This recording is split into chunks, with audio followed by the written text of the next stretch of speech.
दोस्तों नमस्कार, स्वागत है आपका हमारे YouTube चैनल उद्देश्य क्लासेस 91 में। दोस्तों हम लोग यूपी पीसीएस प्रारंभिक परीक्षा पूर्व वर्षों की प्रश्नों की जो श्रृंखला देख रहे थे, उसके तहत दोस्तों हम लोगों ने 2023 से प्रश्न पत्र को लेकर 2015 तक के प्रश्न पत्र को ऑलरेडी कवर कर लिया है, जिससे संबंधित वीडियोस दोस्तों हमारे चैनल पर ऑलरेडी अपलोडेड की जा चुकी हैं। ठीक है, तो जिन दोस्तों ने उन प्रश्न पत्रों को कवर ना किया हो वह हमारे चैनल से जाके उन प्रश्न पत्रों को कवर कर सकते हैं। ठीक है दोस्तों, अब जो इस वीडियो में हम देखेंगे दोस्तों वह देखेंगे यूपी पीसीएस प्रारंभिक परीक्षा हल प्रश्न पत्र 2014 के प्रश्नों को। ठीक है, ध्यानपूर्वक देखिएगा दोस्तों। पूर्व वर्षों के जो प्रश्न होते हैं वह आगामी परीक्षा की दृष्टि से मोस्ट इंपॉर्टेंट होते हैं, क्योंकि दोस्तों जो पूर्व वर्षों के प्रश्न होते हैं वह हूबहू दोस्तों आगामी परीक्षाओं में रिपीट कर जाते हैं। इसलिए जितने भी प्रश्न हम लोग हल करेंगे सारे प्रश्नों को आप लोग ध्यानपूर्वक देखिए। ठीक है दोस्तों, चलिए स्टार्ट करते हैं। पहला है दोस्तों हमारा भारतीय इतिहास एवं कला संस्कृति, यानी कि दोस्तों इंडियन हिस्ट्री एंड कल्चर के प्रश्न है हमारे।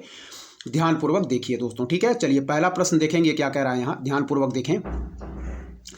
कह रहा दोस्तों बिना बेगार के किसने सुदर्शन झील का जीर्णोद्धार करवाया। क्या है दोस्तों पहला प्रश्न कि बिना बेगार के किसने सुदर्शन झील का जीर्णोद्धार करवाया। तो याद रखें दोस्तों इसका राइट आंसर होगा रुद्रदामन प्रथम। ठीक है, क्या है ऑप्शन डी हमारा बिल्कुल राइट आंसर मार्क करेंगे। केवल हम सही ऑप्शन को देखते चलेंगे, डिटेल हम नहीं देखेंगे। ध्यानपूर्वक आप लोग देखते रहें। चलिए भारतीय इतिहास एवं कला संस्कृति। ठीक है, कह रहा है दोस्तों पहला प्रश्न कि बिना बेगार के किसने सुदर्शन झील का जीर्णोद्धार करवाया। तो याद रखें दोस्तों ऑप्शन डी रुद्रदामन प्रथम हमारा बिल्कुल राइट आंसर ऑप्शन डी होगा। ठीक है, बिना बेगार के किसने सुदर्शन झील का जीर्णोद्धार करवाया। तो याद रखें ऑप्शन डी रुद्रदामन प्रथम, इस पॉइंट को याद रखिएगा। ठीक है, चलिए दूसरा नंबर प्रश्न देखेंगे क्या कह रहा है। कह रहा है दोस्तों हमारा कि दस्तार बंदान कौन कहलाते थे। क्या है, कह रहा है दोस्तों दस्तार बंदान कौन कहलाते थे। तो याद रखें दोस्तों उलेमा। ठीक है, क्या है इसका राइट आंसर होगा दोस्तों ऑप्शन डी हमारा कि दस्तार बंदान कौन कहलाते थे। तो याद रखिए दोस्तों उलेमा। व्याख्या देखें, कह रहा है सल्तनत काल में उलेमा दस्तार बंदान कहलाते थे। क्या है, सल्तनत काल में उलेमा दस्तार बंदान कहलाते थे। दस्तार बंदान का अर्थ था पगड़ी पहनने वाले। क्या है, दस्तार बंदान का अर्थ था पगड़ी पहनने वाले। उलेमा सिर पर आधिकारिक रूप से पहनी जाने वाली पगड़ी धारण करते थे, इस पॉइंट को याद रखिएगा। और दस्तार बंदान कौन कहलाते थे। तो याद रखिए दोस्तों उलेमा। ठीक है, सल्तनत काल में उलेमा दस्तार बंदान कहलाते थे, इस पॉइंट को याद रखिएगा। ठीक है, चलिए प्रश्न नंबर 3 की तरफ बढ़ेंगे दोस्तों, देखेंगे ध्यानपूर्वक क्या कह रहा है हमारा। ठीक है, ध्यानपूर्वक देखें। कह रहा है दोस्तों औरंगजेब ने किसको साहिबात उज्जमानी की उपाधि प्रदान की। क्या है, औरंगजेब ने किसको साहिबात उज्जमानी की उपाधि प्रदान की। तो याद रखें दोस्तों जहाआरा, ऑप्शन सी हमारा बिल्कुल राइट आंसर होगा। ठीक है, क्या है औरंगजेब ने किसको साहिबात उज्जमानी की उपाधि प्रदान की। तो याद रखें ऑप्शन सी जहाआरा बिल्कुल राइट आंसर होगा। ठीक है, औरंगजेब ने किसको साहिबात उज्जमानी की उपाधि प्रदान की। तो याद रखें दोस्तों जहाआरा इसका बिल्कुल राइट आंसर हम मार्क करेंगे ऑप्शन सी। ठीक है, जितने भी प्रश्नों को हम लोग हल करते चल रहे हैं दोस्तों ध्यानपूर्वक सारे प्रश्नों को आप लोग देखते चलिए। चलिए चौथे नंबर प्रश्न को देखेंगे दोस्तों क्या कह रहा है यहाँ पे, ध्यानपूर्वक देखें। ठीक है, चलिए देखें दोस्तों क्या कह रहा है हमारा। कह रहा है 1308 ईस्वी के बाद। क्या है, कह रहा है 1308 ईस्वी के बाद अलाउद्दीन खिलजी के समय में दिल्ली के सुल्तान तथा मंगोलों के बीच सीमा क्या थी। क्या है, कह रहा है 1308 ईस्वी के बाद अलाउद्दीन खिलजी के समय में दिल्ली के सुल्तान तथा मंगोलों के बीच सीमा क्या थी। तो याद रखें दोस्तों सिंधु इसका बिल्कुल राइट आंसर होगा। ठीक है, फिर से देखें 1308 ईस्वी के बाद अलाउद्दीन खिलजी के समय में दिल्ली के सुल्तान तथा मंगोलों के बीच सीमा क्या थी। तो याद रखें ऑप्शन सी सिंधु हमारा बिल्कुल राइट आंसर होगा, इस पॉइंट को याद रखिएगा। एक बार और देखेंगे 1308 ईस्वी के बाद अलाउद्दीन खिलजी के समय में दिल्ली के सुल्तान तथा मंगोलों के बीच सीमा क्या थी। तो ऑप्शन सी सिंधु हमारा बिल्कुल राइट आंसर होगा, इस पॉइंट को याद रखिएगा। चलिए 5वां नंबर प्रश्न देखेंगे। कह रहा दोस्तों कि कौन सूफी संत महबूबे इलाही कहलाता था। क्या है, कौन सूफी संत दोस्तों महबूबे इलाही कहलाता था। तो देखेंगे दोस्तों इसका राइट आंसर क्या हम मार्क करेंगे, वह है दोस्तों हमारा शेख निजामुद्दीन औलिया। ठीक है, जिनकी दरगाह कहाँ स्थित है दोस्तों, वह है हमारी दिल्ली में स्थित है जिनकी दरगाह, इस पॉइंट को भी याद रखिएगा। ठीक है, कह रहा दोस्तों हमारा कि कौन सूफी संत महबूबे इलाही कहलाता था। तो याद रखें दोस्तों शेख निजामुद्दीन औलिया, ऑप्शन डी हमारा बिल्कुल राइट आंसर है। छोटा सा डिटेल है हम देख लेंगे। निजामुद्दीन औलिया को दोस्तों हजरत निजामुद्दीन या महबूबे इलाही के नाम से भी जाना जाता है। क्या है, निजामुद्दीन औलिया को हजरत निजामुद्दीन या महबूबे इलाही के नाम से भी जाना जाता है। और वह भारतीय उपमहाद्वीप के सबसे मशहूर सूफी संतों में से एक थे। वह बाबा फरीद के शिष्य थे। यह भी पॉइंट याद रखिए, यह प्रश्न पूछा गया है पेपर में। ठीक है, तो याद रखें दोस्तों कौन सूफी संत महबूबे इलाही कहलाता था। तो याद रखें शेख निजामुद्दीन औलिया। ठीक है, व्याख्या देखें, निजामुद्दीन औलिया को हजरत निजामुद्दीन या महबूबे इलाही के नाम से भी जाना जाता है। और वह भारतीय उपमहाद्वीप के सबसे मशहूर सूफी संतों में से एक थे और वह बाबा फरीद के शिष्य थे। तो याद रखिए दोस्तों, जो हमारे शेख निजामुद्दीन औलिया थे दोस्तों, ठीक है, सूफी संत, वह दोस्तों बाबा फरीद के शिष्य थे। इस पॉइंट को भी याद रखिएगा। और इनके जो अन्य नाम दिए गए हैं इनको भी याद रखिएगा कि इनको दोस्तों हम लोग हजरत निजामुद्दीन के नाम से भी जानते थे। इस पॉइंट को भी याद रखिएगा, ठीक है। चलिए दोस्तों अगला देखेंगे। कह रहा है कि ख्वाजा मोइनुद्दीन चिश्ती किसके शिष्य थे। क्या है दोस्तों, कह रहा है ख्वाजा मोइनुद्दीन चिश्ती किसके शिष्य थे। तो याद रखें दोस्तों, ऑप्शन डी ख्वाजा उस्मान हारूनी के। क्या है, ऑप्शन डी हम बिल्कुल राइट आंसर मार्क करेंगे। फिर देखिए, ख्वाजा मोइनुद्दीन चिश्ती किसके शिष्य थे। तो याद रखिए दोस्तों, ऑप्शन डी ख्वाजा उस्मान हारूनी के। ठीक है, फिर से देखें, ख्वाजा मोइनुद्दीन चिश्ती किसके शिष्य थे दोस्तों। तो याद रखें ख्वाजा उस्मान हारूनी के। ठीक है, इस पॉइंट को याद रखिएगा। यह पॉइंट दोस्तों हमारा इंपॉर्टेंट है। ठीक है, इस पॉइंट को याद रखिए। ठीक है, और इनकी दरगाह कहाँ स्थित है दोस्तों। तो इनकी दरगाह स्थित है दोस्तों, वह है हमारा राजस्थान के अजमेर में। ठीक है, यह भी पॉइंट याद रखिएगा कि इनकी दरगाह दोस्तों, ख्वाजा मोइनुद्दीन चिश्ती की दरगाह स्थित है दोस्तों राजस्थान के अजमेर में। इस पॉइंट को भी याद रखिएगा। और इनके शिष्य कौन थे या किनके शिष्य थे ख्वाजा मोइनुद्दीन चिश्ती। तो वह थे दोस्तों ख्वाजा उस्मान हारूनी के। इस पॉइंट को भी याद रखिएगा, इंपॉर्टेंट है। चलिए दोस्तों आगे देखेंगे क्या कह रहा है हमारा। ठीक है, यहाँ देखें, कह रहा दोस्तों अबुल फजल द्वारा अकबरनामा पूरा किया गया था। क्या है, अबुल फजल द्वारा अकबरनामा पूरा किया गया था। तो याद रखें दोस्तों, इसका राइट आंसर हम मार्क करेंगे, वह है ऑप्शन ए, यानी कि 7 वर्षों में। ठीक है, कह रहा है अबुल फजल द्वारा अकबरनामा पूरा किया गया था। तो याद रखें दोस्तों, ऑप्शन ए 7 वर्ष में। और यह भी याद रखें कि अबुल फजल द्वारा अकबरनामा किसके द्वारा लिखा गया था। तो यह भी याद रखें, पूछा गया प्रश्न है, अबुल फजल के द्वारा हमारा अकबरनामा लिखा गया था। ठीक है, और इस अकबरनामा अबुल फजल द्वारा लिखा गया था दोस्तों 7 वर्षों में। इस पॉइंट को भी याद रखिएगा। क्या है, अबुल फजल द्वारा अकबरनामा पूरा किया गया था 7 वर्षों में। ऑप्शन ए हमारा बिल्कुल राइट आंसर होगा दोस्तों। हम केवल सही आंसर को दोस्तों टिक करते चलेंगे। ठीक है, डिटेल हम नहीं देखेंगे दोस्तों। ठीक है, क्योंकि परीक्षाएं पास में है, डिटेल दोस्तों हम नहीं देख पाएंगे। ठीक है, डिटेल नहीं देखेंगे। चलिए आगे देखें, आगे के प्रश्न हमारे क्या है दोस्तों, देखेंगे ध्यानपूर्वक। ठीक है, चलिए यहाँ देखें।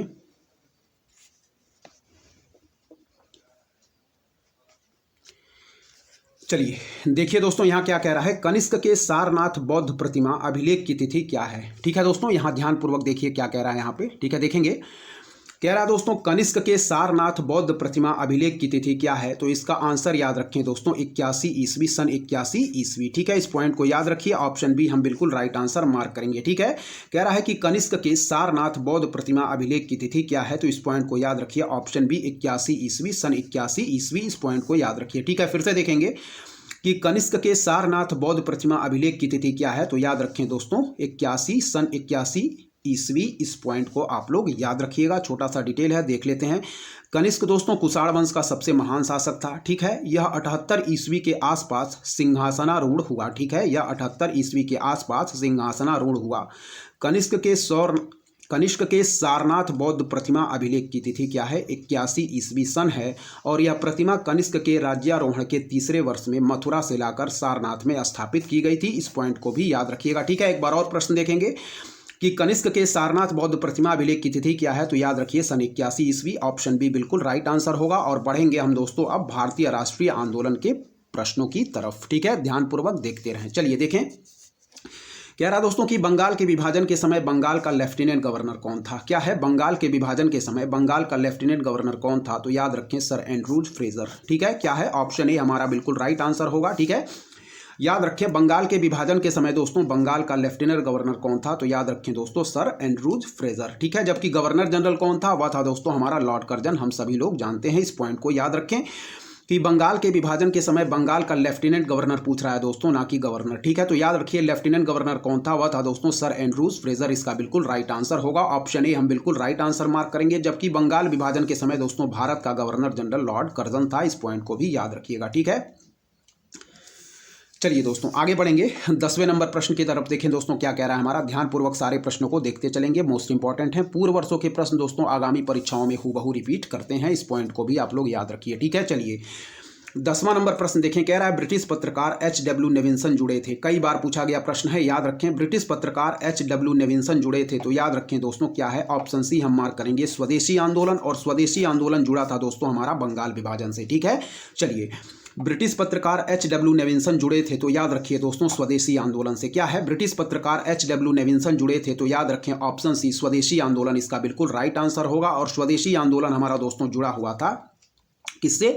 तो वह दोस्तों जुड़ी हुई घटना है हमारे दोस्तों बंगाल विभाजन से। इस पॉइंट को भी याद रखिएगा। ब्रिटिश पत्रकार HW नेविल्सन जुड़े थे, तो याद रखिए दोस्तों स्वदेशी आंदोलन से। इसका बिल्कुल राइट आंसर होगा ऑप्शन सी। ठीक है, इस पॉइंट को याद रखिएगा। चलिए 11वां नंबर प्रश्न देखें क्या कह रहा है, ध्यानपूर्वक देखें। यहाँ कह रहा दोस्तों भारतीय राष्ट्रीय कांग्रेस का अंतिम अधिवेशन जिसमें बाल गंगाधर तिलक ने भाग लिया था। ठीक है, क्या है दोस्तों? कह रहा है भारतीय राष्ट्रीय कांग्रेस का अंतिम अधिवेशन जिसमें बाल गंगाधर तिलक ने भाग लिया था, वह था दोस्तों अमृतसर अधिवेशन 1919। ठीक है, क्या है?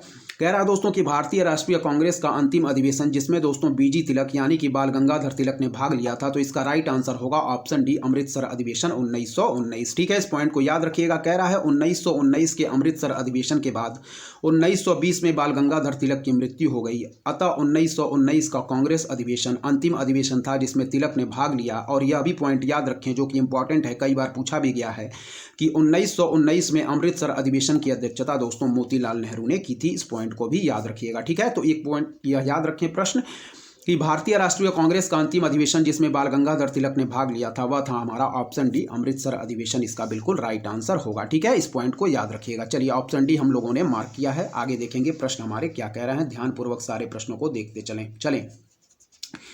कह रहा दोस्तों महात्मा गांधी ने अपनी निम्नलिखित पुस्तक में किस में ब्रिटिश पार्लियामेंट को बांझ और वेश्या कहा है? क्या है?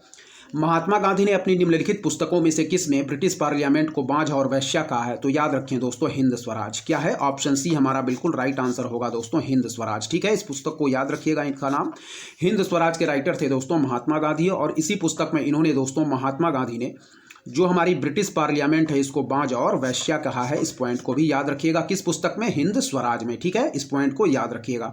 कह रहा दोस्तों महात्मा गांधी ने अपनी निम्नलिखित पुस्तकों में किसमें ब्रिटिश पार्लियामेंट को बांझ और वैश्या कहा है? तो याद रखें दोस्तों हिंद स्वराज। ठीक है, डिटेल देखें।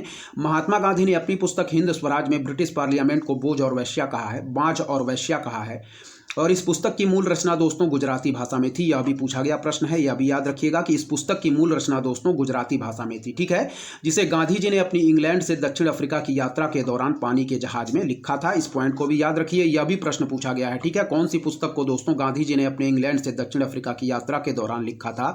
तो याद रखिए दोस्तों हिंद स्वराज, और इसकी जो मूल रचना है वह है दोस्तों गुजराती भाषा में। यह भी पॉइंट याद रखिएगा। यह सभी दोस्तों इंपॉर्टेंट पॉइंट है जिनसे संबंधित दोस्तों प्रश्न पूर्व वर्ष की परीक्षाओं में ऑलरेडी पूछे जा चुके हैं, इसलिए ध्यानपूर्वक याद रखें कि महात्मा गांधी ने अपनी निम्नलिखित पुस्तकों में से किसमें ब्रिटिश पार्लियामेंट को बांझ और वैश्या कहा है? तो याद रखें दोस्तों बांझ और वैश्या कहा है हिंद स्वराज में लिखी गई पुस्तक में इन्होंने ब्रिटिश पार्लियामेंट को बांझ और वैश्या कहा है। बढ़ेंगे आगे के प्रश्नों की तरफ, ध्यानपूर्वक देखें। कह रहा दोस्तों जलियांवाला बाग नरसंहार पर कांग्रेस जांच समिति की रिपोर्ट के प्रारूप को लिखने का कार्य सौंपा गया था। तो याद रखें ऑप्शन बी महात्मा गांधी। ठीक है, क्या है? जलियांवाला बाग नरसंहार पर कांग्रेस जांच समिति की रिपोर्ट के प्रारूप को लिखने का कार्य सौंपा गया था। तो याद रखें ऑप्शन बी महात्मा गांधी हमारा बिल्कुल राइट आंसर होगा। ठीक है, जलियांवाला बाग नरसंहार पर कांग्रेस जांच समिति की रिपोर्ट के प्रारूप को लिखने का कार्य सौंपा गया था। तो याद रखें ऑप्शन बी महात्मा गांधी इसका बिल्कुल राइट आंसर होगा। ठीक है, इस पॉइंट को याद रखिएगा। और दोस्तों जलियांवाला बाग नरसंहार की घटना कब हुई थी? तो 13 अप्रैल 1919 को वैसाखी के दिन। ठीक है दोस्तों, इस पॉइंट को याद रखिएगा। क्या है? 13 अप्रैल 1919 को वैसाखी के दिन दोस्तों जलियांवाला बाग नरसंहार की घटना हुई थी। चलिए दोस्तों 14वें नंबर प्रश्न की तरफ बढ़ेंगे, देखेंगे क्या कह रहा है यहाँ पे। कह रहा है दोस्तों कि महात्मा गांधी के साथ निम्नलिखित मुसलमानों में से किसने बाल गंगाधर तिलक की अर्थी उठाई थी? क्या है? महात्मा गांधी के साथ निम्नलिखित मुसलमानों में से किसने बाल गंगाधर तिलक की अर्थी उठाई थी? तो याद रखें दोस्तों शौकत अली इसका बिल्कुल राइट आंसर होगा। ठीक है, कह रहा है महात्मा गांधी के साथ निम्नलिखित मुसलमानों में से किसने बाल गंगाधर तिलक की अर्थी उठाई थी? तो याद रखें ऑप्शन ए शौकत अली इसका बिल्कुल राइट आंसर होगा। ठीक है, फिर देखें महात्मा गांधी के साथ निम्नलिखित मुसलमानों में से किसने बाल गंगाधर तिलक की अर्थी उठाई थी? तो याद रखिए ऑप्शन ए शौकत अली इसका बिल्कुल राइट आंसर होगा। ठीक है, फिर देखें महात्मा गांधी के साथ निम्नलिखित मुसलमानों में से किसने बाल गंगाधर तिलक की अर्थी उठाई थी? तो याद रखें शौकत अली इसका बिल्कुल राइट आंसर होगा। ठीक है, चलिए दोस्तों यहां देखेंगे 15 नंबर प्रश्न क्या कह रहा है। कह रहा है इंडियन ओपिनियन पत्रिका के प्रथम संपादक थे। याद रखिए कई बार पूछा गया प्रश्न है, तो मनसुख लाल नगर इसके प्रथम संपादक थे। ठीक है, क्या है? कह रहा है इंडियन ओपिनियन पत्रिका के प्रथम संपादक थे, तो याद रखिए दोस्तों मनसुख लाल नजर, इसका बिल्कुल राइट आंसर ऑप्शन डी होगा। ठीक है, क्या है, इंडियन ओपिनियन पत्रिका के प्रथम संपादक थे, तो याद रखिए दोस्तों मनसुख लाल नजर, इसका बिल्कुल राइट आंसर होगा। ठीक है दोस्तों, चलिए एक बार और देखते हैं, इंडियन ओपिनियन पत्रिका के प्रथम संपादक थे, तो याद रखिए दोस्तों मनसुख लाल नजर, इसका बिल्कुल राइट आंसर होगा। ठीक है, जितने भी प्रश्नों को दोस्तों हम लोग हल करते चल रहे हैं, सारे प्रश्नों के आंसर को आप लोग ध्यानपूर्वक देखते चलिए, क्योंकि दोस्तों पूर्व वर्षों के प्रश्न आगामी परीक्षाओं में हुबहू रिपीट कर जाते हैं। और दोस्तों यदि आपको हमारा कंटेंट पसंद आ रहा है तो हमारे चैनल उद्देश्य क्लासेस 91 को दोस्तों जरूर सब्सक्राइब करें, लाइक करें दोस्तों, अपने दोस्तों के बीच शेयर भी करें और ऐसे ही लगातार दोस्तों पढ़ते रहें। चलिए दोस्तों आगे के प्रश्नों की तरफ हम देखेंगे। 16वां नंबर प्रश्न हमारा क्या कह रहा है। ठीक है, सारे प्रश्नों को आप लोग ध्यानपूर्वक देखते चलिए। ठीक है, चलिए बढ़ेंगे आगे के प्रश्नों की तरफ। चलिए 16वें नंबर प्रश्न की तरफ देखेंगे क्या कह रहा है। ठीक है, दादा भाई नौरोजी से संबंधित कुछ स्टेटमेंट दिए गए हैं, देखेंगे। चलिए देखिए, कह रहा है दादा भाई नौरोजी के विषय में निम्नलिखित में से कौन सा एक कथन क्या है, असत्य है। ठीक है, इसको काफी ध्यान रखें, कभी कभी दोस्तों सत्य और असत्य में काफी कंफ्यूजन हो जाता है और प्रश्न गलत कर बैठते हैं लोग। ठीक है, ध्यानपूर्वक इसलिए देखते रहें।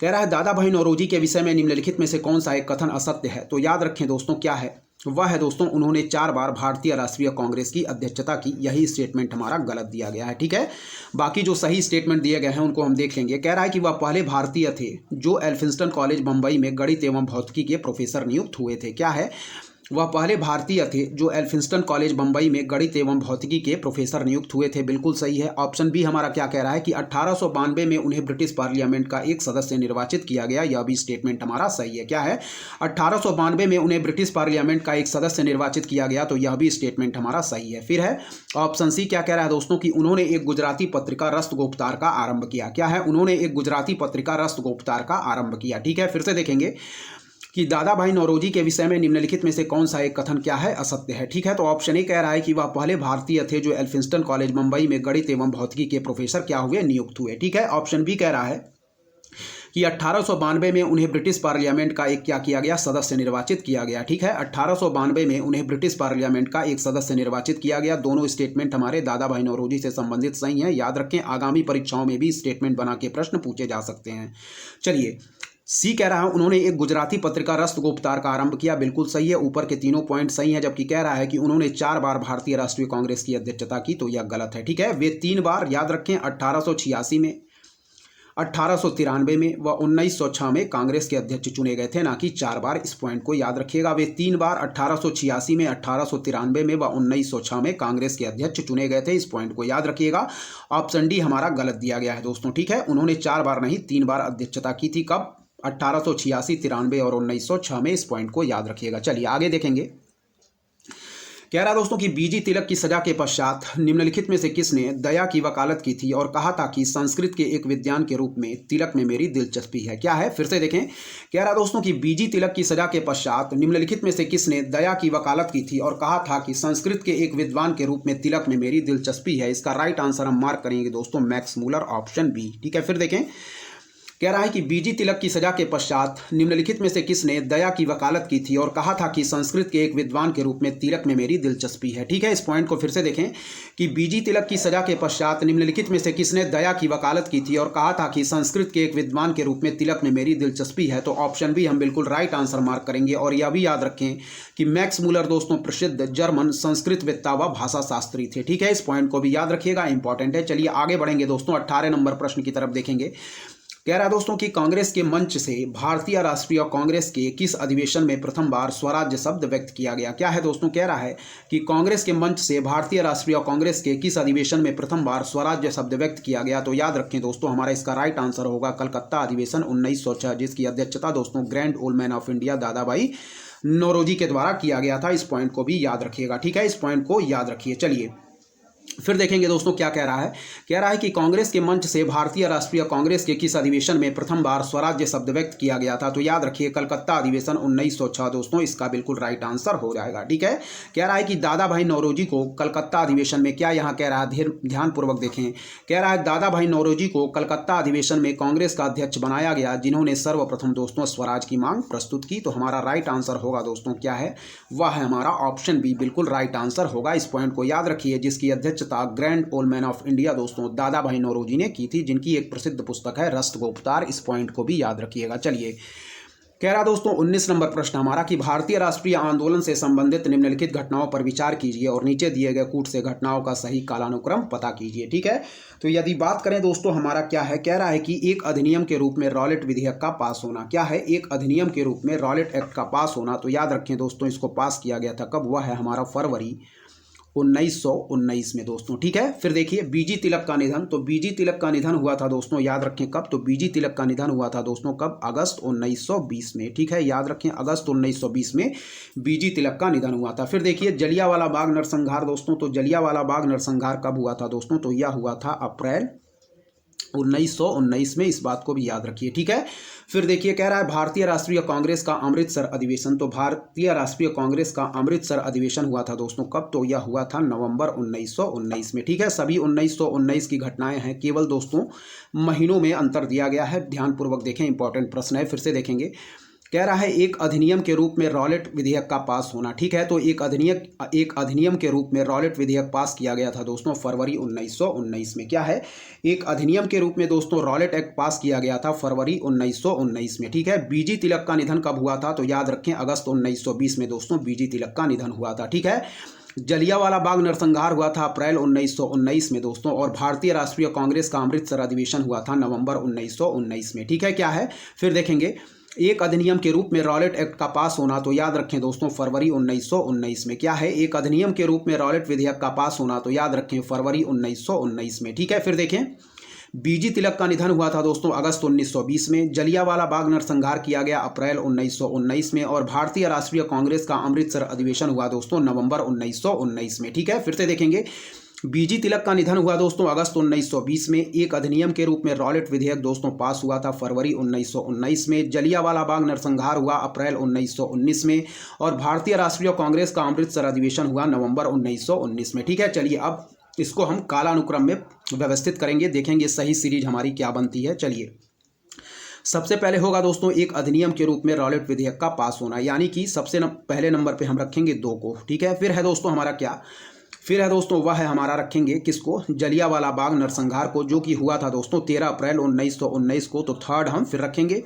फिर दोस्तों कह रहा है कि भारतीय राष्ट्रीय कांग्रेस का अमृतसर अधिवेशन, तो वह दोस्तों हम रखेंगे चौथे नंबर पर। ठीक है, 2, 3, 4 और सबसे लास्ट में होगा दोस्तों हमारा कौन, वह है 1। तो सही सीरीज बैठेगी दोस्तों 2, 3, 4 और 1 की। ठीक है, इस पॉइंट को याद रखिएगा। सही सीरीज बैठेगी हमारी क्या, वह बैठेगी दोस्तों सही सीरीज हमारी 2, 3, 4 और 1 की। सही सीरीज 2, 3, 4 और 1 की बैठेगी। सबसे पहले होगा दोस्तों एक अधिनियम के रूप में रॉलेट विधेयक का पास होना फरवरी 1919 में। फिर हो जाएगा दोस्तों हमारा जलियांवाला बाग नरसंहार अप्रैल 1919 में। फिर हो जाएगा भारतीय राष्ट्रीय कांग्रेस का अमृतसर अधिवेशन नवंबर 1919 में, और सबसे लास्ट में होगा बीजी तिलक का निधन अगस्त 1920 में। ठीक है, तो सही सीरीज क्या बैठेगी 2, 3, 4 और 1। इस पॉइंट को याद रखें। ठीक है, इंपॉर्टेंट है। चलिए आगे देखेंगे इसका सही आंसर हम क्या मार्क करते हैं, यहां देखें दोस्तों। ठीक है, चलिए देखेंगे आगे, एक बार इसका आंसर हम देख लेंगे। सही सीरीज हमारी बैठी थी वह थी दोस्तों ऑप्शन ए, यानी कि दोस्तों क्या थी हमारी सही सीरीज 2, 3, 4 और 1 हमारी बिल्कुल सही सीरीज बनी थी। ठीक है, इस पॉइंट को याद रखिएगा। चलिए आगे देखेंगे। ठीक है, सही आंसर क्या होगा हमारा, ऑप्शन ए। चलिए देखें आगे क्या कह रहा है दोस्तों। ठीक है, चलिए देखें 20 नंबर प्रश्न क्या कह रहा है। कह रहा है निम्नलिखित में से कौन सा युग्म सुमेलित नहीं है। क्या है, निम्नलिखित में से कौन सा युग्म सुमेलित नहीं है। तो एस.सी. बोस की प्रसिद्ध पुस्तक है दोस्तों इंडियन स्ट्रगल, हम सभी लोग जानते हैं, इंपॉर्टेंट है, याद रखिएगा। ठीक है, एस.सी. Bose Indian struggle. फिर कह रहा है दोस्तों Dadabhai Naoroji poverty and un British rule in India, इस पॉइंट को भी याद रखिएगा, बिल्कुल सही सुमेल है। कह रहा है दोस्तों राजेंद्र प्रसाद इंडिया डिवाइडेड, बिल्कुल सही है दोस्तों।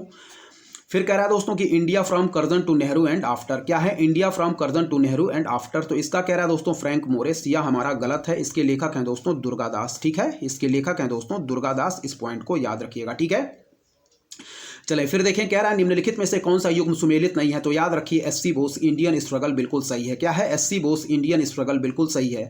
Dadabhai Naoroji poverty and un British rule in India बिल्कुल सही है। राजेंद्र प्रसाद दोस्तों इंडिया डिवाइडेड, यह भी हमारा बिल्कुल सही है। जबकि फ्रैंक मोरिस कह रहा है कि India from Curzon to Nehru and after, यह हमारा गलत है।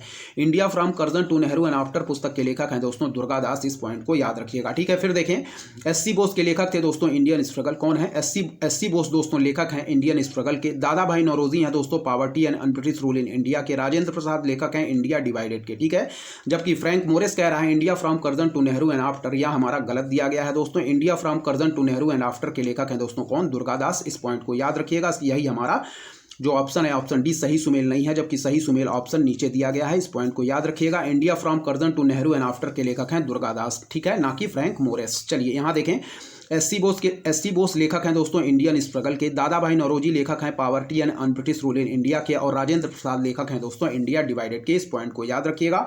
ऑप्शन डी हमारा सही सुमेल नहीं है। कह रहा है India from Curzon to Nehru and after, इसके लेखक फ्रैंक मोरेस ना होके दोस्तों दुर्गादास हैं। इस पॉइंट को याद रखिएगा। चलिए सूची 1 को सूची 2 से सुमेल करना है दोस्तों यहाँ, ठीक है। चलिए कौन कौन से सत्याग्रह और आंदोलन इनके द्वारा किए गए थे, ठीक है, देखेंगे। कह रहा है दोस्तों विनोबा भावे, ठीक है, तो विनोबा भावे दोस्तों हम कहेंगे किससे सुमेल करेंगे, विनोबा भावे को सुमेल करेंगे दोस्तों हम व्यक्तिगत सत्याग्रह से, ठीक है। क्या है, विनोबा भावे को सुमेल करेंगे दोस्तों व्यक्तिगत सत्याग्रह से, जो कि कब हुआ था 1940 में। और व्यक्तिगत सत्याग्रह के पहले सत्याग्रही थे दोस्तों कौन, वह थे दोस्तों हमारे विनोबा भावे। दूसरे कौन थे, वह थे दोस्तों हमारे जवाहरलाल नेहरू, ठीक है। इस पॉइंट को याद रखिएगा, ठीक है। चलिए फिर कह रहा है दोस्तों हमारा बीजी तिलक, तो बीजी तिलक को हम किससे सुमेल करेंगे, वह सुमेल करेंगे दोस्तों हमारा क्या है, होम रूल आंदोलन, जो कि हुआ था दोस्तों 1916 में। इस पॉइंट को भी याद रखिएगा, ठीक है।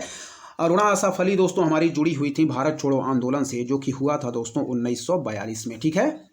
फिर कह रहा है दोस्तों सरोजिनी नायडू, तो सरोजिनी नायडू जुड़ी हुई हैं दोस्तों हमारी धर्सना रेड से, ठीक है। इस पॉइंट को याद रखिएगा, जो कि कब हुआ था 1930 में। इस पॉइंट को भी याद रखिएगा। चलिए फिर देखेंगे, कह रहा दोस्तों विनोबा भावे, तो विनोबा भावे को सुमेलित करेंगे दोस्तों व्यक्तिगत सत्याग्रह से, जो कि हुआ था दोस्तों 1940 में। क्या है, विनोबा भावे को हम सुमेल करेंगे दोस्तों व्यक्तिगत सत्याग्रह से, जो कि हुआ था 1940 में, ठीक है।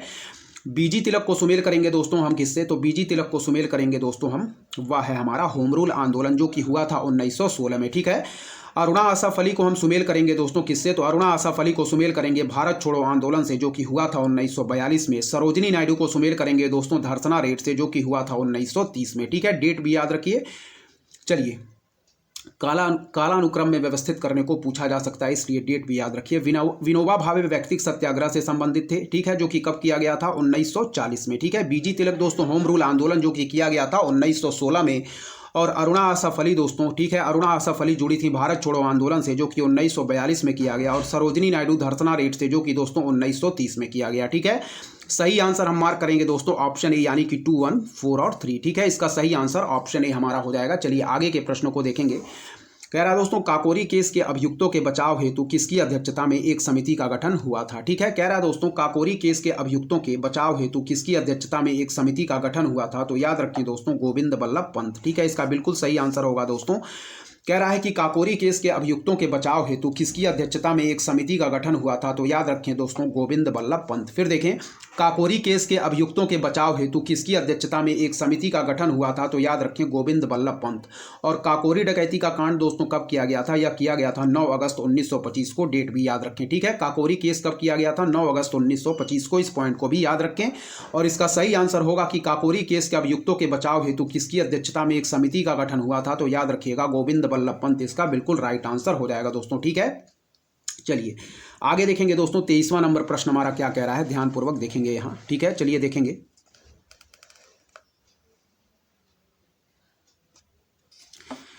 चलिए देखें दोस्तों यहाँ क्या कह रहा है। 23वां नंबर प्रश्न कह रहा है the man who divided India पुस्तक के लेखक थे। क्या है, the man who divided India पुस्तक के लेखक थे। कई बार पूछा गया प्रश्न है, इस पॉइंट को याद रखिएगा। क्या है, the man who divided India पुस्तक के लेखक कौन थे, the man who divided India पुस्तक के लेखक थे दोस्तों कौन, तो इसका राइट आंसर होगा दोस्तों the man who divided India पुस्तक के लेखक थे दोस्तों, याद रखिएगा रफीक जकारिया। ऑप्शन सी इसका बिल्कुल राइट आंसर होगा। कई बार पूछा गया प्रश्न है, ऑप्शन सी हमारा बिल्कुल राइट आंसर होगा दोस्तों, ठीक है। क्या है, कह रहा है दोस्तों कि the man who divided India पुस्तक के लेखक कौन थे, तो याद रखिए दोस्तों इसका सही आंसर क्या होगा, वह है दोस्तों हमारा ऑप्शन सी रफीक जकारिया। क्या है, the man who divided India पुस्तक के लेखक कौन थे, तो याद रखिए ऑप्शन सी रफीक जकारिया इसका बिल्कुल राइट आंसर होगा, ठीक है। कई बार पूछा गया प्रश्न है, the man who divided India पुस्तक के लेखक रफीक जकारिया हैं। चलिए 24वें नंबर प्रश्न की तरफ बढ़ेंगे, देखेंगे ध्यानपूर्वक क्या कह रहा है यहाँ पे, ठीक है। चलिए देखिए 24वां नंबर प्रश्न कह रहा है दोस्तों कि अपनी फांसी से पूर्व निम्नलिखित क्रांतिकारियों में से किस एक ने पीने हेतु दिए गए दूध को अस्वीकार कर दिया और कहा कि अब मैं केवल अपनी मां का दूध लूंगा। तो यह स्टेटमेंट कहा गया है दोस्तों राम प्रसाद बिस्मिल को, जिनको फांसी दी गई थी दोस्तों गोरखपुर जेल में। इस पॉइंट को भी याद रखिएगा, ठीक है। चलिए यहाँ देखें क्या कह रहा है, अपनी फांसी से पूर्व निम्नलिखित क्रांतिकारियों में से किस एक ने पीने हेतु दिए गए दूध को अस्वीकार कर दिया और कहा अब मैं केवल अपनी माँ का दूध लूंगा।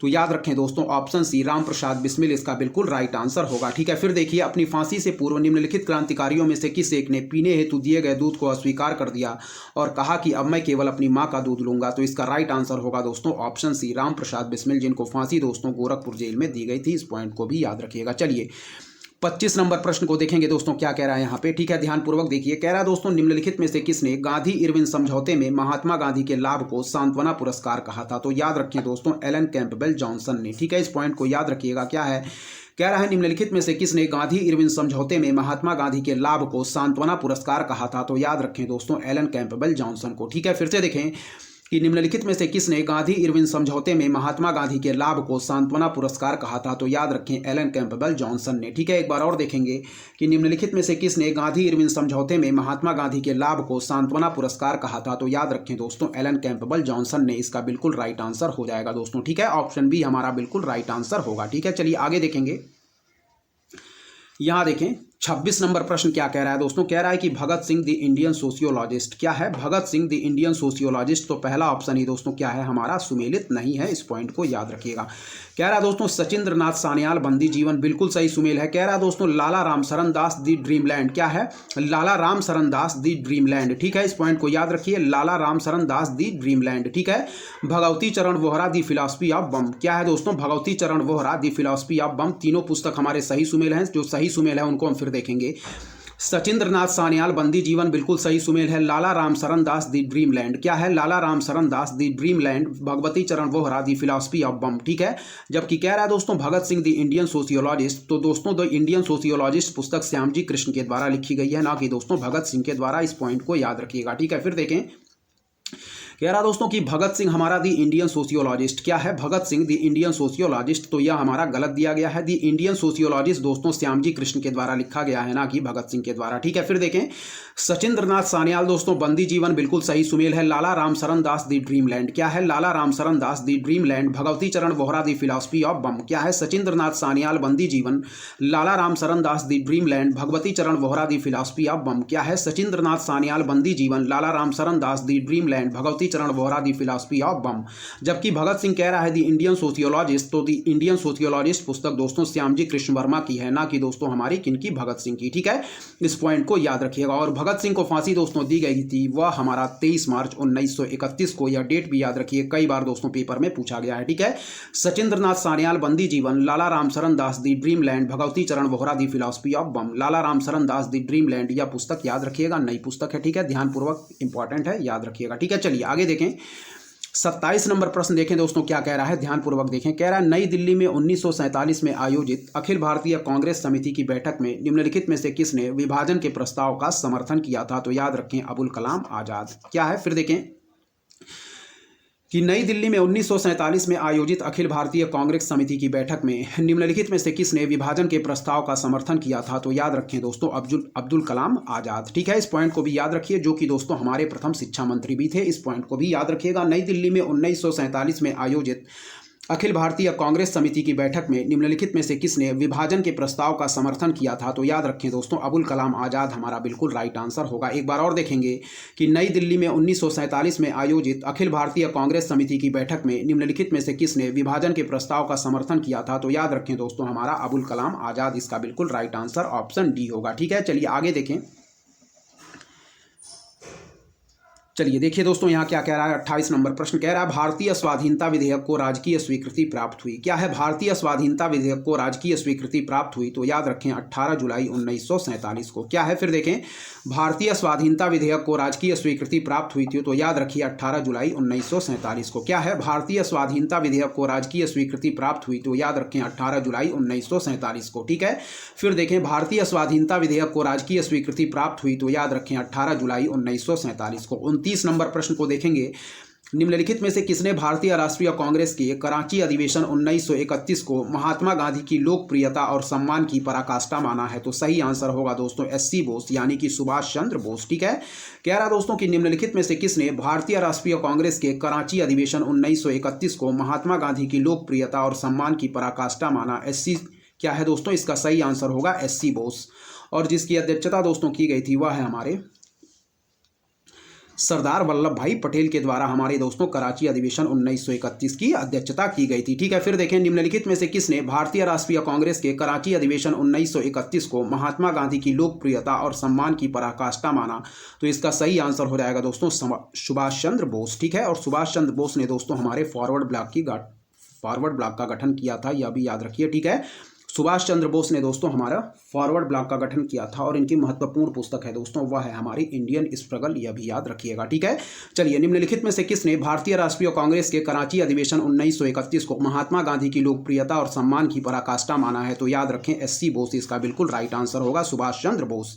ठीक है, जिन्होंने दोस्तों फॉरवर्ड ब्लॉक का भी गठन किया था और इनकी प्रसिद्ध पुस्तक है दोस्तों हमारी इंडियन स्ट्रगल सुभाष चंद्र बोस की, यह भी याद रखें। ठीक है, और इन्होंने दोस्तों हमारे हरिपुरा अधिवेशन 1938 की भी अध्यक्षता की थी दोस्तों, और 1939 की भी अध्यक्षता की थी, जिसमें विवाद के बाद दोस्तों हमारा राजेंद्र प्रसाद को 1939 त्रिपुरी अधिवेशन का अध्यक्ष नियुक्त किया गया था। ठीक है, इस पॉइंट को भी याद रखिएगा। चलिए आगे देखेंगे दोस्तों हमारा क्या है, 30 नंबर प्रश्न को देखेंगे, ध्यानपूर्वक देखते रहें। सारे प्रश्न दोस्तों हमारी परीक्षा की दृष्टि से मोस्ट इंपॉर्टेंट होंगे, क्योंकि दोस्तों जो प्रीवियस ईयर क्वेश्चन PYQ होते हैं दोस्तों वह आगामी परीक्षाओं में दोस्तों हूबहू रिपीट कर जाते हैं। इसलिए जितने भी प्रश्नों को हम लोग हल करते चल रहे हैं सारे प्रश्नों को आप लोग ध्यानपूर्वक देखते चलें। ठीक है दोस्तों, तो चलिए आगे के प्रश्नों की तरफ हम बढ़ेंगे। और दोस्तों यदि आपको हमारा कंटेंट पसंद आ रहा है तो हमारे चैनल उद्देश्य क्लासेस 91 को दोस्तों जरूर सब्सक्राइब करें, लाइक करें दोस्तों, अपने दोस्तों के भी शेयर करें और ऐसे ही दोस्तों ध्यानपूर्वक लगातार पढ़ते रहें। चलिए दोस्तों आगे के प्रश्नों की तरफ हम बढ़ेंगे, देखेंगे आगे के प्रश्न हमारे क्या कह रहे हैं। चलिए बढ़ेंगे आगे के प्रश्नों की तरफ। चलिए 30 नंबर प्रश्न की तरफ देखेंगे, कह रहा है निम्नलिखित में से किसने 1947 के कांग्रेस कमेटी की बैठक द्वारा विभाजन के प्रस्ताव के पारित होने को राष्ट्रवाद का संप्रदायवाद के पक्ष में समर्पण के रूप में लिया? क्या है, निम्नलिखित में से किसने 1947 के कांग्रेस कमेटी की बैठक द्वारा विभाजन के प्रस्ताव के पारित होने को राष्ट्रवाद का संप्रदायवाद के पक्ष में समर्पण के रूप में लिया? तो इस पॉइंट को याद रखें, इसका सही आंसर होगा डॉक्टर किचलू। ठीक है, इस पॉइंट को याद रखिएगा, डॉक्टर किचलू। ठीक है, फिर देखें कि निम्नलिखित में से किसने 1947 के कांग्रेस कमेटी की बैठक द्वारा विभाजन के प्रस्ताव के पारित होने को राष्ट्रवाद का संप्रदायवाद के पक्ष में समर्पण के रूप में लिया? तो इसका राइट आंसर होगा डॉक्टर किचलू। ठीक है, फिर देखें निम्नलिखित में से किसने 1947 के कांग्रेस कमेटी की बैठक द्वारा विभाजन का प्रस्ताव के पारित होने को राष्ट्रवाद का संप्रदायवाद के पक्ष में समर्पण के रूप में लिया? तो याद रखें डॉक्टर किचलू। ठीक है, चलिए आगे देखेंगे दोस्तों क्या कह रहा है। नेक्स्ट टॉपिक हमारा स्टार्ट होगा Indian and world geography, Bharat एवं विश्व का भूगोल। चलिए पहले प्रश्न को दोस्तों देखेंगे, कुछ जनजाति दी गई हैं और क्षेत्र। ठीक है, तो चलिए सुमेल करेंगे। पहला हो जाएगा दोस्तों बीरहोर। ठीक है, तो बीरहोर को सुमेल करेंगे दोस्तों किससे? वह दोस्तों हम सुमेल करेंगे अपने पूर्वी राज्य दोस्तों झारखंड से। ठीक है, सबसे पहले हम सुमेल करेंगे बीरहोर को किससे? झारखंड से। ठीक है, फिर देखिए भूटिया, तो भूटिया को हम सुमेल करेंगे दोस्तों किससे? वह है हमारा सिक्किम। ध्यानपूर्वक सारे प्रश्नों को आप लोग देखते चलिए जो हम लोग सुमेल कर रहे हैं। चलिए देखें टोडा को, तो याद रखें दोस्तों टोडा को हम सुमेल करेंगे दोस्तों तमिलनाडु से। ठीक है, क्या है, टोडा को हम लोग सुमेल करेंगे दोस्तों तमिलनाडु से। ठीक है, फिर देखें सेंटिनलीज, कई बार पूछा गया प्रश्न है, तो याद रखें दोस्तों अंडमान एवं निकोबार द्वीप समूह से। और सही आंसर किसको मार्क करेंगे? तो मार्क करेंगे दोस्तों ऑप्शन ए को। ठीक है, चलिए फिर देखेंगे बीरहोर को सुमेल करेंगे दोस्तों झारखंड से। क्या है, बीरहोर को सुमेल करेंगे झारखंड से। ठीक है, भूटिया को सुमेल करेंगे सिक्किम से, टोडा को दोस्तों तमिलनाडु से, सेंटिनलीज को अंडमान एवं निकोबार द्वीप समूह से। ठीक है, फिर देखिए बीरहोर को सुमेल करेंगे दोस्तों झारखंड से, भूटिया को दोस्तों तमिलनाडु से, टोडा को दोस्तों हम भूटिया को दोस्तों सिक्किम से, टोडा को तमिलनाडु से, सेंटिनलीज को अंडमान एवं निकोबार द्वीप समूह से। फिर देखिए बीरहोर को झारखंड से, भूटिया को सिक्किम से, टोडा को तमिलनाडु से, सेंटिनलीज को अंडमान एवं निकोबार द्वीप समूह से। ठीक है, फिर देखिए बीरहोर को झारखंड से, भूटिया को सिक्किम से, टोडा को तमिलनाडु से, सेंटिनलीज को अंडमान एवं निकोबार द्वीप समूह, और सही आंसर मार्क करेंगे ऑप्शन ए।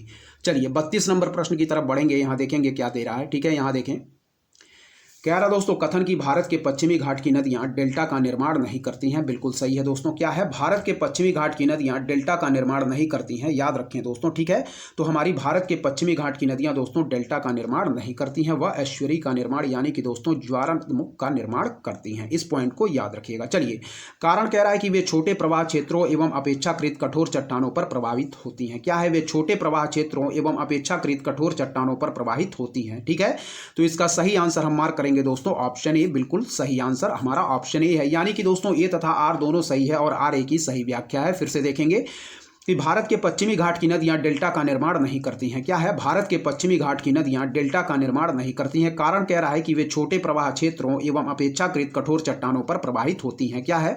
कथन कह रहा है भारत के पश्चिमी घाट की नदियां डेल्टा का निर्माण नहीं करती हैं। बिल्कुल सही है। कारण कह रहा है कि वे छोटे प्रवाह क्षेत्रों एवं अपेक्षाकृत कठोर चट्टानों पर प्रवाहित होती हैं। तो यह हमारा बिल्कुल सही है।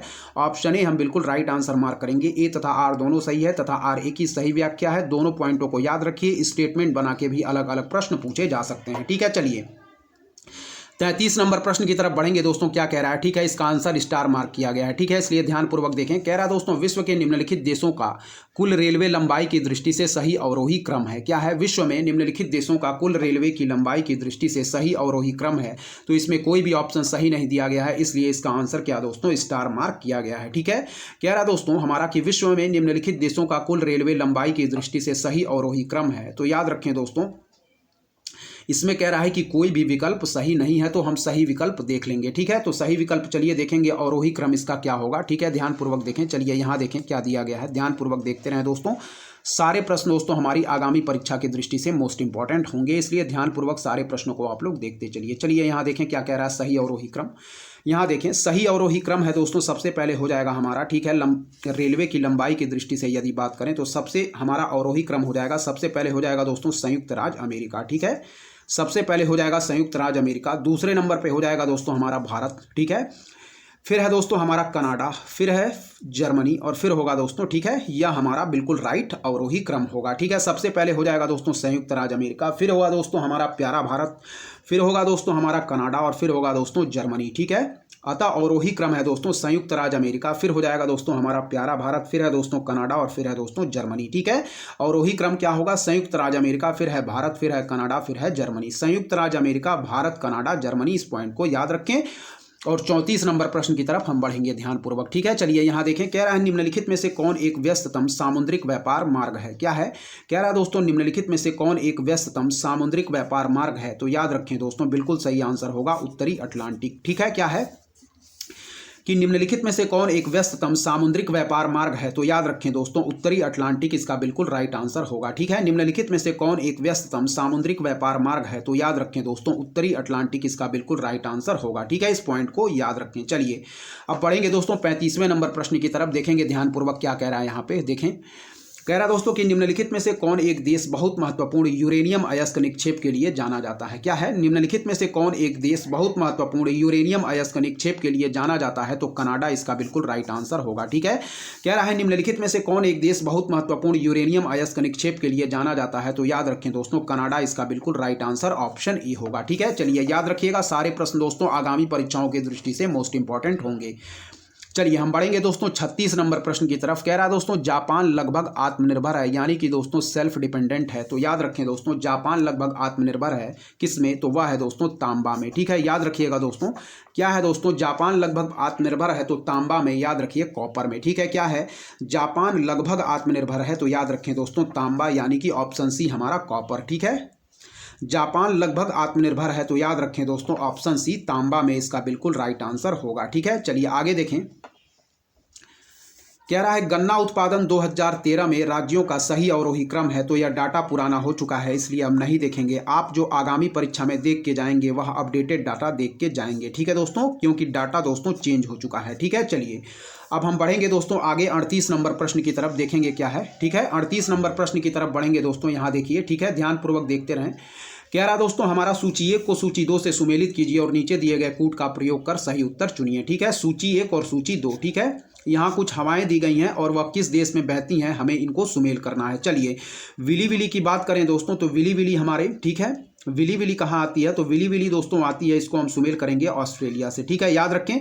फिर है दोस्तों हरिकेन, तो हरिकेन हमारे कहाँ आते हैं? तो हरिकेन दोस्तों हमारे आते हैं, वह है दोस्तों हरिकेन हमारे आते हैं संयुक्त राज्य अमेरिका में। ठीक है, हरिकेन कहाँ आते हैं दोस्तों? तो याद रखें हरिकेन हमारे हो जाएंगे दोस्तों संयुक्त राज्य अमेरिका में। टाइफून दोस्तों हो जाएंगे हमारे कहाँ पे? तो टाइफून हो जाएंगे दोस्तों हमारे चीन में। ठीक है, टाइफून हो जाएंगे दोस्तों हमारे चीन में। और बगियों को हम सुमेल करेंगे दोस्तों, बागियों को, वह है दोस्तों हमारा फिलीपींस से। और सही आंसर मार्क करेंगे दोस्तों ऑप्शन बी। ठीक है, फिर देखिए विली विली को सुमेल करेंगे दोस्तों ऑस्ट्रेलिया से। क्या है, विली विली को सुमेल करेंगे दोस्तों ऑस्ट्रेलिया से। हरिकेन को सुमेल करेंगे दोस्तों संयुक्त राज्य अमेरिका से। टाइफून को सुमेल करेंगे दोस्तों चीन से। और बागियों को सुमेल करेंगे फिलीपींस से। ठीक है, विली विली को सुमेल करेंगे दोस्तों ऑस्ट्रेलिया से। हरिकेन को सुमेल करेंगे संयुक्त राज्य अमेरिका से। टाइफून को सुमेल करेंगे दोस्तों हम चीन से। और बागियों को फिलीपींस से। ठीक है, फिर देखिए, बिली बिली को सुमेल करेंगे दोस्तों ऑस्ट्रेलिया से। हरिकोन को सुमेल करेंगे दोस्तों संयुक्त राज्य अमेरिका से। टाइफून को सुमेल करेंगे दोस्तों हम चीन से। ठीक है, और बागियों को सुमेल करेंगे दोस्तों फिलीपींस से। ठीक है, फिर देखिए दोस्तों, बिली बिली को सुमेल करेंगे दोस्तों ऑस्ट्रेलिया से। हरिकेन को सुमेल करेंगे संयुक्त राज्य अमेरिका से। टाइफून को सुमेल करेंगे दोस्तों चीन से। बागियों को सुमेल करेंगे दोस्तों फिलीपींस से। ठीक है, बिली बिली को सुमेल करेंगे ऑस्ट्रेलिया से। हरिकेन को सुमेल करेंगे संयुक्त राज्य अमेरिका से। टाइफून को सुमेल करेंगे चीन से। बागियों को सुमेल करेंगे फिलीपींस से। इस पॉइंट को याद रखिएगा। चलिए आगे बढ़ेंगे, ऑप्शन बी हम बिल्कुल राइट आंसर मार्क करेंगे। ठीक है, देखिए आगे के प्रश्न हमारे क्या कह रहे हैं। कह रहा दोस्तों, निम्नलिखित में से कौन से शीतोष्ण घास के मैदान यूरेशिया में पाए जाते हैं। क्या है दोस्तों, कह रहा है कि निम्नलिखित में से कौन से शीतोष्ण घास के मैदान यूरेशिया में पाए जाते हैं। तो याद रखें दोस्तों, स्टेपीज हमारा बिल्कुल राइट आंसर हो जाएगा। ठीक है, याद रखें दोस्तों, क्या हो जाएगा, वह है दोस्तों, निम्नलिखित में से कौन से शीतोष्ण घास के मैदान यूरेशिया में पाए जाते हैं। तो याद रखें दोस्तों, हमारा स्टेपीज बिल्कुल राइट आंसर हो जाएगा दोस्तों। और डाउन्स कहाँ पाए जाते हैं, तो डाउन्स पाए जाते हैं दोस्तों हमारा, याद रखिए, ऑस्ट्रेलिया में। वेल्ड दोस्तों दक्षिण अफ्रीका में। और प्रेयरीज हमारे दोस्तों उत्तरी अमेरिका में। इस पॉइंट को याद रखिएगा। ठीक है, क्या है, निम्नलिखित में से कौन से शीतोष्ण घास के मैदान यूरेशिया में पाए जाते हैं। तो याद रखें दोस्तों, स्टेपीज। क्या है, निम्नलिखित में से कौन से शीतोष्ण घाट के मैदान यूरेशिया में पाए जाते हैं। तो याद रखें स्टेपीज। ठीक है, डाउन्स कहाँ, ऑस्ट्रेलिया में। वेल्स दक्षिण अफ्रीका में। प्रेयरीज हमारे उत्तरी अमेरिका में। ठीक है दोस्तों, ये सभी यहाँ पे शीतोष्ण घास के मैदान के उदाहरण है। यह भी आप लोग याद रखिएगा। ठीक है, ये सभी दोस्तों शीतोष्ण घास के मैदान के उदाहरण है। यह भी दोस्तों कई बार परीक्षाओं में पूछ लिया जाता है, इसलिए ध्यानपूर्वक आप लोग सारे प्रश्नों को याद रखिएगा। चलिए बढ़ेंगे दोस्तों आगे के प्रश्नों की तरफ। हम बढ़ेंगे 40 नंबर प्रश्न की तरफ। चलिए देखेंगे दोस्तों क्या कह रहा है हमारा। कह रहा है दक्षिण भारत की नदियां प्रमुख रूप से निम्नलिखित में से कौन सा अपवाह तंत्र रखती हैं। ठीक है, देखें, दक्षिण भारत की नदियां प्रमुख रूप से निम्नलिखित में से कौन सा अपवाह तंत्र रखती हैं। तो याद रखिए दोस्तों, वृक्षनुमा। ठीक है, इसका बिल्कुल राइट आंसर होगा दोस्तों वृक्षनुमा, ऑप्शन सी। ठीक है, फिर देखिए क्या कह रहा है। कह रहा है दक्षिण भारत की नदियां प्रमुख रूप से निम्नलिखित में से कौन सा अपवाह तंत्र रखती हैं। तो याद रखिए ऑप्शन सी, वृक्षनुमा, इसका बिल्कुल राइट आंसर होगा। ठीक है, फिर देखिए कि दक्षिण भारत की नदियां प्रमुख रूप से निम्नलिखित में से कौन सा अपवाह तंत्र रखती हैं। तो याद रखें दोस्तों, वृक्षनुमा, इसका बिल्कुल राइट आंसर ऑप्शन सी होगा। ठीक है, चलिए, वायुदाब सबसे कम होता है। 41 नंबर प्रश्न कह रहा है दोस्तों, क्या है, वायुदाब सबसे कम होता है। तो याद रखिए दोस्तों, ग्रीष्म ऋतु में। क्या है, कह रहा है वायुदाब सबसे कम होता है। तो याद रखिए दोस्तों, ग्रीष्म ऋतु यानी कि समर में। ठीक है, याद रखें, कह रहा दोस्तों क्या है, वायुदाब सबसे कम होता है। तो याद रखिए दोस्तों, ग्रीष्म ऋतु में। क्या है, वायुदाब सबसे कम होता है। तो याद रखें दोस्तों, ग्रीष्म ऋतु में, इसका बिल्कुल राइट आंसर हो जाएगा। ठीक है, वायुदाब सबसे कम होता है। तो याद रखें ऑप्शन डी, ग्रीष्म ऋतु में। क्या है, वायुदाब सबसे कम होता है। तो याद रखें ऑप्शन डी, ग्रीष्म ऋतु में। चलिए आगे देखेंगे 42वां नंबर प्रश्न क्या कह रहा है दोस्तों, ध्यानपूर्वक देखें। यहाँ पे कह रहा दोस्तों 42वां नंबर प्रश्न हमारा कि international crop research institute for semi arid tropics स्थित है। तो याद रखें दोस्तों, इसका राइट आंसर होगा दोस्तों हैदराबाद में। क्या है दोस्तों, कह रहा है, फिर से देखेंगे कि international crop research institute for semi arid tropics कहाँ स्थित है। तो याद रखें दोस्तों, हैदराबाद में। ठीक है, फिर से देखेंगे,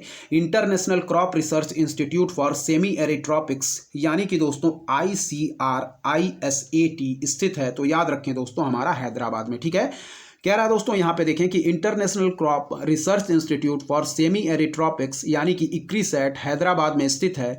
और यह एक अंतर्राष्ट्रीय संस्थान है जो ग्रामीण विकास के उद्देश्य से कृषि अनुसंधान का संचालन करता है। क्या है, और इसकी स्थापना दोस्तों 1972 में की गई थी। इस पॉइंट को भी याद रखिएगा। फिर देखेंगे, कह रहा दोस्तों कि international crop research institute for semi arid tropics यानी कि दोस्तों ICRISAT स्थित है, यानी कि जिसको दोस्तों हम लोग ICRISAT भी कहते हैं। तो याद रखें हैदराबाद में। और यह एक अंतर्राष्ट्रीय संस्थान है जो ग्रामीण विकास के उद्देश्य से कृषि अनुसंधान का संचालन करता है। क्या, जो ग्रामीण विकास के उद्देश्य से कृषि अनुसंधान का संचालन करता है। और इसकी स्थापना दोस्तों 1972 में की गई थी। याद रखें, ICRISAT का मुख्यालय कहाँ स्थित है। तो याद रखें दोस्तों, ICRISAT स्थित है दोस्तों हमारा हैदराबाद में। ठीक है, चलिए आगे देखेंगे। कह रहा है दोस्तों हमारा कि रेडक्लिफ लाइन सीमा निर्धारित करती है, तो याद रखें दोस्तों भारत एवं पाकिस्तान के मध्य। क्या है दोस्तों, इसका राइट आंसर होगा भारत एवं पाकिस्तान के बीच। ठीक है, इस पॉइंट को याद रखिएगा। क्या कह रहा है कि रेडक्लिफ लाइन सीमा निर्धारित करती है तो भारत एवं पाकिस्तान के बीच। ठीक है, रेडक्लिफ लाइन सीमा निर्धारित करती है तो याद रखें भारत एवं पाकिस्तान के बीच। ऑप्शन सी हमारा बिल्कुल राइट आंसर होगा। ठीक है, चलिए दोस्तों यहाँ कह रहा है राष्ट्रीय जलमार्ग संख्या 1 जोड़ता है तो इलाहाबाद को हल्दिया से। ऑप्शन ए हमारा बिल्कुल राइट आंसर होगा। ठीक है, राष्ट्रीय जलमार्ग संख्या 1 जोड़ता है तो याद रखें ऑप्शन ए इलाहाबाद को हल्दिया से। इस पॉइंट को याद रखें और इसी के साथ दोस्तों हमारे इंडियन ज्योग्राफी और वर्ल्ड ज्योग्राफी के प्रश्न समाप्त होते हैं। ठीक है, चलिए दोस्तों अब हम बढ़ेंगे पर्यावरण एवं पारिस्थितिकी के प्रश्नों की तरफ, यानी कि दोस्तों इन्वायरमेंट एंड इकोलॉजी के प्रश्नों की तरफ, जिसका वेटेज दोस्तों आगामी परीक्षाओं में अब धीरे धीरे क्या हो रहा है, बढ़ता जा रहा है। इसलिए इसके भी प्रश्न हमारी परीक्षाओं की दृष्टि से अब मोस्ट इंपॉर्टेंट साबित हो रहे हैं। इसलिए ध्यानपूर्वक सारे प्रश्नों को आप लोग देखते चलिए। ठीक है दोस्तों, क्योंकि इन्वायरमेंट एंड इकोलॉजी का वेटेज अब सारी परीक्षाओं में दोस्तों बढ़ता जा रहा है और यूपीपीसीएस की परीक्षाओं में दोस्तों इसके अच्छे खासे प्रश्न पूछे जाते हैं। इसलिए सारे प्रश्नों को आप लोग ध्यानपूर्वक देखते चलें। चलिए दोस्तों बढ़ेंगे हम पर्यावरण एवं पारिस्थितिकी के प्रश्नों की तरफ, देखेंगे हमारा क्या कह रहा है। ठीक है, यहाँ देखें कह रहा है दोस्तों एजेंडा 21 में कितने समझौते हैं। क्या है, कह रहा है दोस्तों एजेंडा 21 में कितने समझौते थे। नोट पहले देख लें यहाँ क्या कह रहा है। आयोग ने इस प्रश्न का उत्तर पहले बी माना था, परंतु बाद में जारी संशोधित उत्तर कुंजी में इस प्रश्न को मूल्यांकन से बाहर कर दिया गया। प्रश्न का सही उत्तर क्या होगा दोस्तों, तो यह याद रखें कि प्रश्न का जो सही उत्तर होगा वह है दोस्तों हमारा ऑप्शन ए यानी कि 4। ठीक है, कह रहा है कि एजेंडा 21 में कितने समझौते हैं, तो याद रखें दोस्तों 4। इस पॉइंट को याद रखिएगा। ठीक है, यहाँ देखें क्या कह रहा है दोस्तों। ठीक है, यहाँ देख लेंगे इस सम्मेलन में एजेंडा 21 पारित किया गया था, यह भी याद रखें। डायरेक्ट पूछा जाता है कि एजेंडा 21 हमारा संबंधित है, तो याद रखें दोस्तों किससे, वह है दोस्तों हमारा 1992 में संयुक्त राष्ट्र संघ का पर्यावरण एवं विकास के मुद्दे पर केंद्रित सम्मेलन से, जिसे हम लोग पृथ्वी सम्मेलन के नाम से भी जानते हैं। इससे संबंधित है दोस्तों हमारा कौन, तो वह है दोस्तों एजेंडा 21 हमारा संबंधित है। ठीक है, इस पॉइंट को याद रखिएगा। क्या है, हम डिटेल देख लेते हैं। कह रहा है 1992 में संयुक्त राष्ट्र संघ का पर्यावरण एवं विकास के मुद्दे पर केंद्रित सम्मेलन, जिसे पृथ्वी सम्मेलन के नाम से भी जाना जाता है, ब्राजील के रियो डी जेनेरियो में आयोजित किया गया था। ठीक है, इस सम्मेलन में एजेंडा 21 पारित किया गया था तथा सभी राष्ट्रों से प्राकृतिक संतुलन बनाने व प्रदूषण रोकने में सहयोग की अपील की गई थी। क्या है, इस सम्मेलन में एजेंडा 21 पारित किया गया था तथा सभी राष्ट्रों से प्राकृतिक संतुलन बनाने व प्रदूषण रोकने में सहयोग की अपील की गई थी। कह रहा है यह 300 पेज का दस्तावेज है, जिसे 40 अध्यायों एवं 4 वर्गों में बांटा गया है। ठीक है, याद रखिएगा जो दोस्तों हमारा एजेंडा 21 है, कह रहा है यह दोस्तों 300 पेज का एक दस्तावेज है, जिसे 40 अध्यायों एवं 4 वर्गों में बांटा गया है। तो हमारा राइट आंसर पूछ रहा था कि एजेंडा 21 में कितने समझौते हैं, तो याद रखें दोस्तों 4 इसका बिल्कुल राइट आंसर होगा। चलिए यहाँ देखिए दोस्तों क्या कह रहा है कि निम्नलिखित में से कौन सुमेलित नहीं है। ठीक है, कह रहा है दोस्तों सुनहरे लंगूर विलुप्त प्राय। क्या है, सुनहरे लंगूर विलुप्त प्राय। फिर कह रहा है दोस्तों मरुस्थलीय बिल्ली विलुप्त प्राय। फिर कह रहा है कि हुलाक गिब्बन विलुप्त प्राय। फिर कह रहा है दोस्तों एशियाई जंगली कुत्ते असुरक्षित। तो इसका आंसर देखें स्टार मार्क किया है। कह रहा है बी एवं डी दोनों सुमेलित नहीं है। क्या है दोस्तों, यानी कि बी भी नहीं सुमेलित है दोस्तों। ठीक है, और डी भी हमारा नहीं सुमेलित है। ठीक है, तो दो ऑप्शन इसमें गलत दिए गए हैं। इसीलिए यहाँ क्या कह रहा है कि लोक सेवा आयोग ने इस प्रश्न को मूल्यांकन से बाहर कर दिया था। ठीक है, तो याद रखिएगा इसका। चलिए छोड़ेंगे इस प्रश्न को, आयोग ने इसको दोस्तों मूल्यांकन से बाहर कर दिया था इस प्रश्न को। चलिए 47 नंबर प्रश्न की तरफ बढ़ेंगे दोस्तों, देखेंगे क्या कह रहा है हमारा, ध्यानपूर्वक देखें। कह रहा है निम्नलिखित में से कौन सा, क्या है, निम्नलिखित में से कौन एक किसी प्रजाति के विलोपन के लिए उत्तरदायी नहीं है। क्या है, निम्नलिखित में से कौन एक किसी प्रजाति के विलोपन के लिए उत्तरदायी नहीं है। तो याद रखें दोस्तों हमारा क्या इसका राइट आंसर होगा, व्यापक निच यानी कि कर्मता। क्या है, व्यापक निच कर्मता, इसका बिल्कुल राइट आंसर होगा दोस्तों हमारा ऑप्शन ए। ठीक है, फिर देखें कह रहा है निम्नलिखित में से कौन एक किसी प्रजाति के विलोपन के लिए उत्तरदायी नहीं है। तो याद रखें दोस्तों व्यापक निच कर्मता। जबकि दोस्तों बड़े आकार वाला शरीर, संकुचित निच, आनुवांशिक भिन्नता की कमी, यह सभी दोस्तों किसी प्रजाति के विलोपन के लिए उत्तरदायी हैं। जबकि व्यापक निच दोस्तों हमारा किसी प्रजाति के विलोपन के लिए उत्तरदायी नहीं है। इस पॉइंट को याद रखिएगा। ठीक है, और यह भी याद रखें दोस्तों कि पारिस्थितिक कर्मता यानी कि व्यापक निच निकेत का सिद्धांत किसने, जोसेफ ग्रीनल ने प्रतिपादित किया था। इस पॉइंट को भी याद रखिएगा। ठीक है, क्या है, कह रहा है कि पारिस्थितिक कर्मता यानी कि व्यापक निच निकेत का सिद्धांत किसने, जोसेफ ग्रीनल ने प्रतिपादित किया था। इस पॉइंट को भी याद रखिएगा। ठीक है, इसके अंतर्गत किसी प्रजाति की उसके पर्यावरण के साथ क्रियात्मक भूमिका को प्रदर्शित किया जाता है। पारिस्थितिक कर्मता की विविधता जितनी अधिक होगी, पारिस्थितिक तंत्र की स्थिरता भी उतनी अधिक होगी, क्योंकि पारिस्थितिक तंत्र में उस प्रजाति की आहार श्रृंखला व ऊर्जा प्रवाह ज़्यादा होगा, जिससे प्रजातियों की संख्या में कम उतार चढ़ाव होगा। तो इस पॉइंट को याद रखें। जो हमारा पारिस्थितिक कर्मता या व्यापक निच का सिद्धांत था, इसको दिया था दोस्तों जोसेफ ग्रीनेल ने। ठीक है, कभी कभी डायरेक्ट प्रश्न पूछ लिए जाते हैं। जोसेफ ग्रीनेल दोस्तों हमारे संबंधित हैं पारिस्थितिक कर्मता के सिद्धांत से। ठीक है, यहाँ कह रहा है कि निम्नलिखित में से कौन एक किसी प्रजाति के विलोपन के लिए उत्तरदायी नहीं है। तो याद रखें व्यापक नीच, ऑप्शन ए हमारा बिल्कुल राइट आंसर होगा। चलिए बढ़ेंगे 48 नंबर प्रश्न की तरफ। ठीक है, चलिए देखिए यहाँ क्या कह रहा है हमारा 48 नंबर प्रश्न, ध्यानपूर्वक देखेंगे। ठीक है, चलिए देखें। चलिए देखेंगे दोस्तों 48 नंबर प्रश्न कह रहा है निम्नलिखित वर्षों में से कब पर्यावरण संरक्षण अधिनियम पारित हुआ था। कई बार पूछा गया प्रश्न है, तो याद रखें दोस्तों इसका राइट आंसर हम मार्क करेंगे, वह है 1986। ठीक है, और इस संरक्षण अधिनियम को दोस्तों हमारा भोपाल गैस त्रासदी 1984 के बाद, यानी कि जो 3 दिसंबर 1984 को हमारी भोपाल गैस त्रासदी हुई थी, उसके बाद दोस्तों हमारा पर्यावरण संरक्षण अधिनियम 1986 को पारित किया गया था। इस पॉइंट को याद रखिएगा। ठीक है, चलिए निम्नलिखित वर्षों में से कब पर्यावरण संरक्षण अधिनियम पारित हुआ था। तो याद रखिए 1986 इसका बिल्कुल राइट आंसर होगा। कई बार पूछा गया प्रश्न है। ठीक है दोस्तों, और वन्य जीव संरक्षण अधिनियम 1972। ठीक है, फॉरेस्ट एक्ट 1980 का दोस्तों। ठीक है हमारा, और दोस्तों हम बात करें यदि प्रोजेक्ट टाइगर की तो 1973 में, और बात करें दोस्तों प्रोजेक्ट हाथी की तो याद रखें 1992 में। यह सभी डेट आप लोग याद रखिएगा। ठीक है दोस्तों, पर्यावरण संरक्षण अधिनियम हमारा 1986 का है दोस्तों। ठीक है, वन्य जीव संरक्षण अधिनियम दोस्तों है हमारा 1972 का, फॉरेस्ट एक्ट है दोस्तों 1980 का, बायोडाइवर्सिटी एक्ट है दोस्तों हमारा,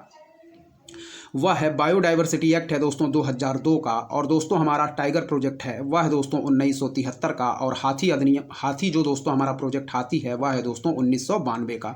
तो यह सभी डेट आप लोग याद रखिएगा दोस्तों। और डॉल्फिन दिवस हम लोग कब सेलिब्रेट करते हैं, यह याद रखिए दोस्तों 5 अक्टूबर को। ठीक है दोस्तों, हम लोग डॉल्फिन दिवस के रूप में सेलिब्रेट करते हैं। ठीक है, चलिए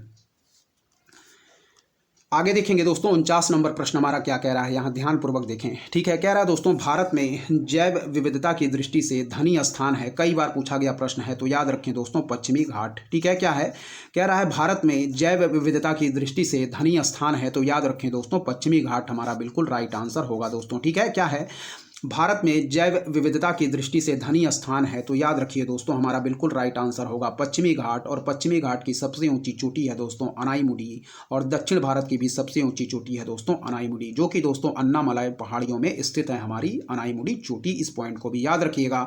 और दोस्तों नीलगिरी पर्वत की सबसे ऊंची चोटी है दोस्तों दोदा बेटा। ठीक है, इसमें कंफ्यूज मत होइएगा दोस्तों। क्या है, दक्षिण भारत की सबसे ऊंची चोटी है दोस्तों अनाईमुडी, और दोस्तों हमारी नीलगिरी पर्वत की सबसे ऊंची चोटी है दोदा बेटा। लेकिन यदि बात करें दोस्तों पश्चिमी घाट की सर्वोच्च चोटी है तो वह है दोस्तों हमारी अनाईमुडी, और दक्षिण भारत की भी सबसे ऊंची चोटी है अनाईमुडी। इस पॉइंट को भी याद रखिएगा। चलिए कह रहा दोस्तों पर्यावरण का संतुलन बनाए रखने के लिए, यानी कि दोस्तों हमारा इन्वायरमेंट का जो बैलेंस है वह बनाए रखने के लिए कह रहा है, देखेंगे यहाँ पे कह रहा है कि पर्यावरण का संतुलन बनाए रखने के लिए वना अंतर्गत क्षेत्रफल होना चाहिए। तो कई बार पूछा गया प्रश्न है, याद रखिए 33%। ठीक है, क्या है, 33% हमारा बिल्कुल राइट आंसर होगा। ठीक है, फिर से देखें, कह रहा दोस्तों कि पर्यावरण का संतुलन बनाए रखने के लिए वना अंतर्गत क्षेत्रफल होना चाहिए। तो याद रखिए दोस्तों इसका बिल्कुल राइट आंसर होगा हमारा 33%। ठीक है, इस पॉइंट को याद रखिएगा। चलिए आगे देखेंगे ग्रीन मफलर, कई बार पूछा गया प्रश्न है दोस्तों। याद रखिए हमारा ग्रीन मफलर संबंधित है दोस्तों किससे, तो ग्रीन मफलर संबंधित है दोस्तों हमारा ध्वनि प्रदूषण से। ठीक है, ग्रीन मफलर संबंधित है दोस्तों हमारा ध्वनि प्रदूषण से। ठीक है, फिर से देखेंगे ग्रीन मफलर संबंधित है ध्वनि प्रदूषण से, और देख लेंगे ग्रीन मफलर हमारा होता क्या है। ठीक है, इस